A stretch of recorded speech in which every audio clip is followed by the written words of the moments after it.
الحمدللہ نحمدہ ونصلی علی رسول الکریم بسم اللہ الرحمن الرحیم۔ اسلام میں صفائی اور طہارت کا کیا مقام ہے؟ حضور پاک صلی اللہ علیہ وسلم کا ارشاد ہے کہ قیامت کے دن سب سے پہلے بندے سے پاکی اور طہارت کے متعلق حساب ہوگا اور بندے سے طہارت کے بارے میں سوال ہوگا۔ حضرت عائشہ رضی اللہ عنہا سے روایت ہے کہ جنت میں پاک صاف رہنے والے لوگ داخل ہوں گے۔ حضور صلی اللہ علیہ وآلہ وسلم نے فرمایا ہے کہ اپنے جسم کو پاک صاف رکھو۔ جو بندہ طہارت کی حالت میں رات گزارتا ہے یعنی باوضو، تو اس کے ساتھ اس کے بستر پر فرشتے رات گزارتے ہیں اور اس کی ہر کروٹ بدلنے پر فرشتے کہتے ہیں کہ اے اللہ اس بندے کی مغفرت فرما، اس لیے کہ اس نے رات طہارت کے ساتھ گزاری ہے۔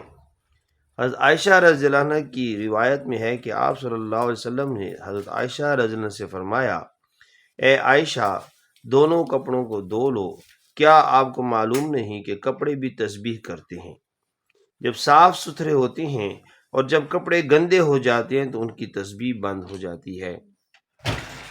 حضرت ابن عمر رضی اللہ عنہ سے مروی ہے کہ آپ صلی اللہ علیہ وسلم نے فرمایا کہ اپنے جسموں کو پاک صاف رکھا کرو، خدا تمہیں پاک اور صاف رکھے گا۔ حضور صلی اللہ علیہ وآلہ وسلم نے صفائی کو نصف ایمان بتایا ہے۔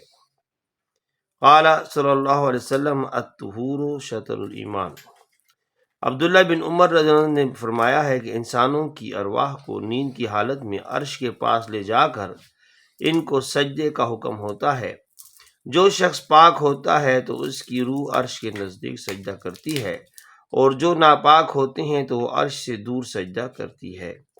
یعنی پاک آدمی کی روح بھی نیند کی حالت میں جا کر عرش کے قریب رات کو سجدے میں گزارتی ہے۔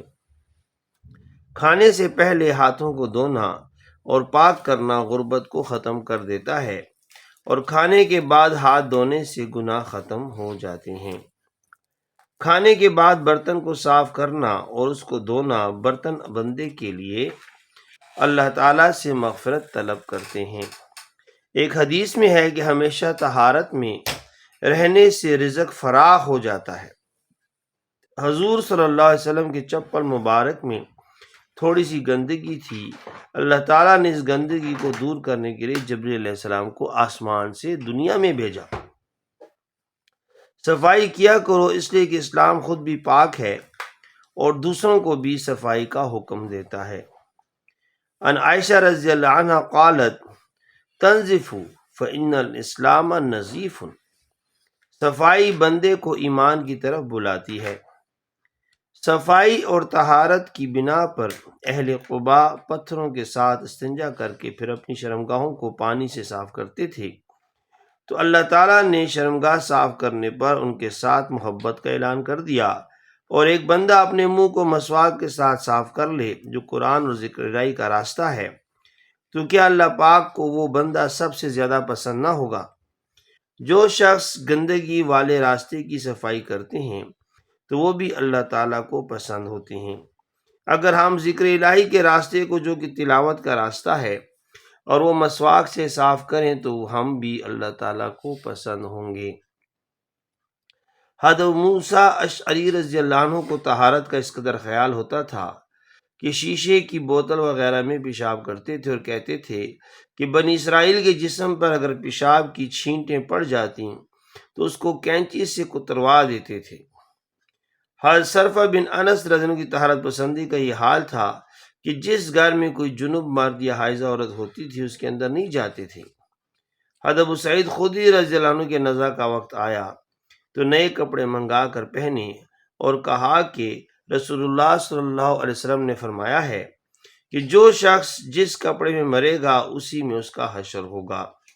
حضرت عثمان رضی اللہ عنہ کو طہارت کا اس قدر خیال تھا کہ جب سے اسلام لائے ایک بار روزانہ غسل کرتے تھے۔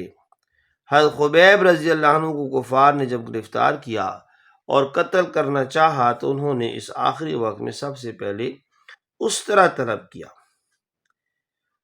ایک روایت میں ہے کہ جو نبی علیہ السلام کا دیدار مرنے کے وقت چاہتا ہے اس پر لازم ہے کہ آپ صلی اللہ علیہ وسلم کے ساتھ محبت کرے، اور محبت کی علامت یہ ہے کہ وہ نبی صلی اللہ علیہ وسلم کی سنتوں پر عمل کرے۔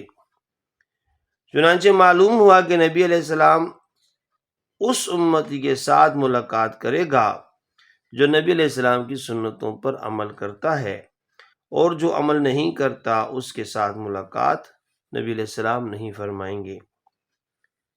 تو دوستو بزرگوں، نبی علیہ السلام کی سنتوں سے یہ بھی ایک سنت ہے اور بہت بڑی سنت ہے کہ انسان صفائی کا پابند ہو۔ اللہ تعالیٰ مجھے اور آپ کو صحیح اسلام پر عمل کرنے کی توفیق عطا فرمائے۔